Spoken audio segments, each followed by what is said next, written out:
صادق المصدوق رسول اللہ صلی اللہ علیہ وسلم نے فرمایا کہ انسان کی پیدائش کی تیاری اس کی ماں کے پیٹ میں 40 دنوں تک نطفے کی صورت میں کی جاتی ہے، اتنے ہی دنوں تک پھر ایک بستہ خون کی صورت میں اختیار کیے رہتا ہے، اور پھر وہ اتنے ہی دنوں تک ایک مضغہ گوشت یعنی گوشت کا ٹکڑا رہتا ہے۔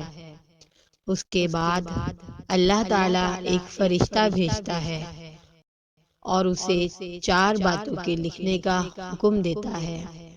اس سے کہا جاتا ہے کہ اس کے عمل، اس کا رزق، اس کی مدت زندگی اور یہ کہ بد ہے یا نیک لکھ دے۔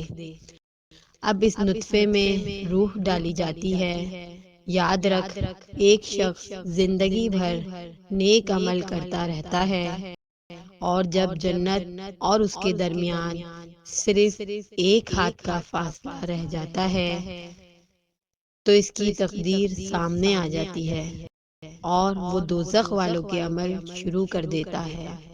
اسی طرح ایک شخص زندگی بھر برے کام کرتا رہتا ہے، اور جب دوزخ اور اس کے درمیان صرف ایک ہاتھ کا فاصلہ رہ جاتا ہے تو اس کی تقدیر غالب آ جاتی ہے اور وہ جنت والوں کے کام شروع کر دیتا ہے۔